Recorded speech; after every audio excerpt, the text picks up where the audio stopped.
Welcome in, everyone. Today's explainer is, well, it's a bit special. We're not just crunching numbers or looking at trends today.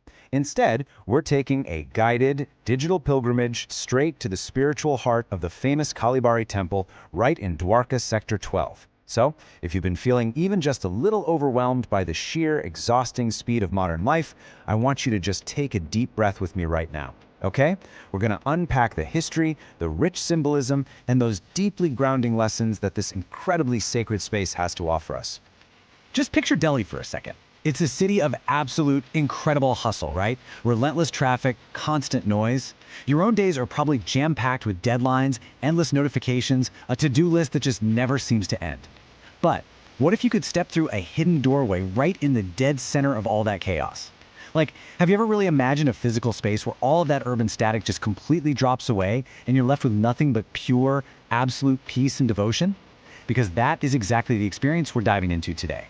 So, let's start with Section 1, the sacred doorway to peace. There is this immediate, almost visceral shift the very second you step off the street. 1 minute, you're entirely surrounded by the rush of life of Delhi. The blaring horns, the packed metros, just rushing everywhere. And then, the very next moment you set foot inside the temple grounds, boom, instant peace of mind. It's literally like hitting a cognitive and spiritual reset button. The source material points out that stepping in here brings this profound calm to the mind, and a deep reverence just naturally fills your eyes. You're leaving the chaotic city entirely behind and stepping directly into a sanctuary. And as that profound peace settles over you, there's this one resounding chant that just echoes straight from the heart. Jai Maa Kali, Hail Mother Kali. The atmosphere is honestly incredibly immersive. Every single day, hundreds of devotees are arriving to seek her blessings. Think about the morning and evening artis, those beautiful ritual offerings of light. They create an environment that literally touches your soul. Imagine the sound of temple bells just echoing through the air, vibrating with this totally unique energy. And during major festivals, like Navaratri or Kali Puja, the temple is decorated so beautifully, and that collective sense of devotion just completely multiplies. People travel from all over just to soak in this exact atmosphere. Moving right along to Section 2, the divine form of Mother Kali.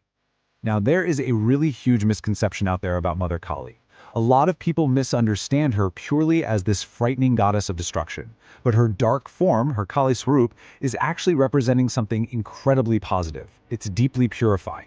That darkness, it signifies the absolute end of ego, the end of fear, and the end of ignorance. She destroys evil, specifically to protect what is good. So her darkness isn't something to be afraid of at all. It's actually the uncompromising absorption of all the negativity in the world. It's protective. When you really look closely at her divine imagery, yes, you see the garland of skulls, you see the weapons in her hands, but look above all of that. You see this powerfully radiant face. These fierce symbols aren't there to scare her devotees away. Actually, scratch that. They're exactly the opposite. They are a divine guarantee. They're a visual promise that truth and dharma, or righteousness, will always be fiercely protected. It's the ultimate reassurance, really. No matter how intimidating the world's darkness gets, there's a much stronger protective force standing guard. Which brings us to Section 3, a story of karma and grace. Now, this spiritual reassurance isn't just some abstract, high-level concept.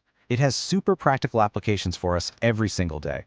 The source shares this incredible story of a young man who spent years, literally years, desperately searching for a job. And despite trying so hard, he hit nothing but closed doors. Complete failure.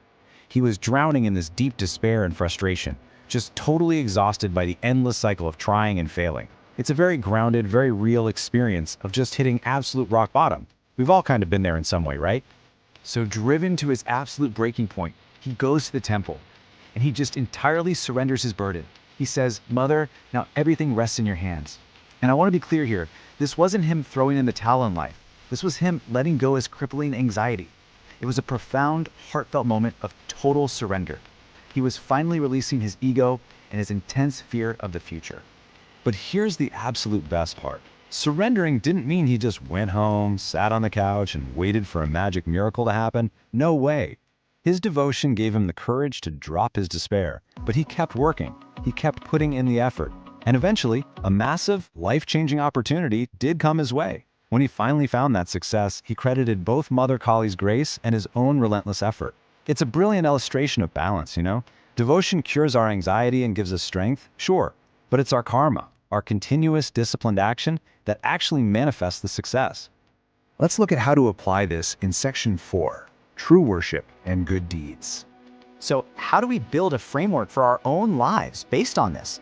The source material gives us these highly specific, actionable steps for preparing to visit the temple. First up, keep a calm mind. Second, wear clean clothes, basically matching your pure exterior to your interior. Third, hold no malice, just leave your grudges at the door. Fourth, pray with a true, honest heart. And fifth, if you possibly can, help the needy. It's so interesting to notice how these steps perfectly bridge the gap between your internal spiritual prep and your outward compassion in the real world. It's not just what you say inside, it's the energy you bring with you. And that leads to a massively powerful realization. True worship is not just dropping off some flowers at an altar. Real devotion is behavioral.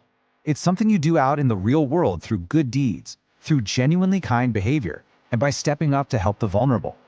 When you leave that temple and treat someone with compassion, that's it. You are actively continuing the worship you started inside. Finally, let's wrap things up with Section 5, the ultimate message of life.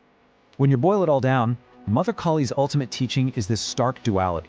It is the victory of courage over fear, the victory of justice over injustice, and the absolute triumph of light over darkness. When life is throwing its hardest curveballs at you, her message is beautifully simple. Do not panic. Instead, move forward with unshakable faith and relentless hard work. That is the true inspiration here. Listen, if you ever find yourself in Delhi, carving out a few quiet moments at the Dwarka Sector 12 Kalibari Temple might just give you exactly the peace and reset you've been looking for. But honestly, whether you can visit in person or not, the core message remains exactly the same. So I'll leave you with this. Which darkness within yourself will you conquer today? Is it going to be your fear, your ego, maybe your hesitation? I really hope this explainer has given you the clarity and the courage to face it head on. If this message struck a chord with you today, definitely consider sharing it with your family and friends. Jai Maa Kali. Thank you so much for joining